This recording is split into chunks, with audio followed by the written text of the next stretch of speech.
जन्नत में हुरें मिलेंगी। अल्लाह ताला ने इतनी खूबसूरत हुरें बनाई हैं। अल्लाह ने ऐश के लिए जन्नत बनाई है।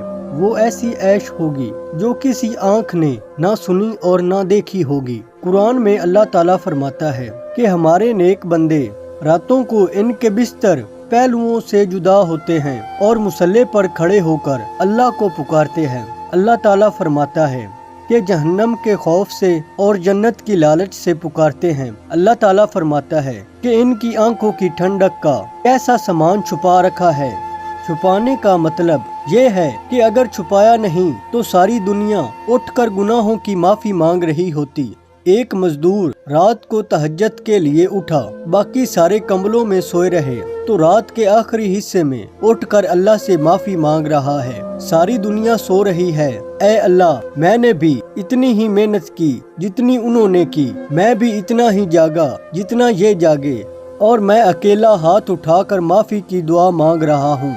ये आंखों की ठंडक का सामान जिसे अल्लाह ने छुपा कर रखा है। अल्लाह ताला फरमाता है कि हम तुम्हें खुश करने के लिए नहीं खिला रहे, बल्कि अल्लाह को खुश करने के लिए खिला रहे हैं। एक और जगह फरमाता है, एक दिन बहुत सख्त मैदान हशर का आने वाला है, हम तुम्हें इसलिए खिला रहे हैं कि आज हम तुम्हारी परेशानियों को दूर करेंगे। अलमा कहते हैं, जैसा अमल होता है बदला वैसा मिलता है। जब इंसान फितना में पड़ता है सब कुछ भूल जाता है, गुमराह हो जाता है, इसलिए जल्दी निकाह का हुक्म है। अगर आज हम खुद को गुनाहों से बचाएंगे तो जन्नत में हुरें मिलेंगी। और खुद को माँ बाप की नाफरमानी से बचाया और कभी बाप पर जबान नहीं चलाई और कभी औरत पर हाथ नहीं उठाया और कड़वा घूंट पीता रहा, और कभी कमजोर औरत पर हाथ नहीं उठाया और कड़वा घूंट पीता रहा, तो इंसान जितनी बार कड़वे घूंट को बर्दाश्त करता रहेगा, इसको जन्नत में हूर का वादा है। हजरत नूह अलैहिस्सलाम जब कश्ती बना रहे थे तो लोगों ने मजाक उड़ाया, ना सिलाब का खतरा है, ना पेश गोई है, ना कोई समंदर है जो उमड़ के आ रहा है।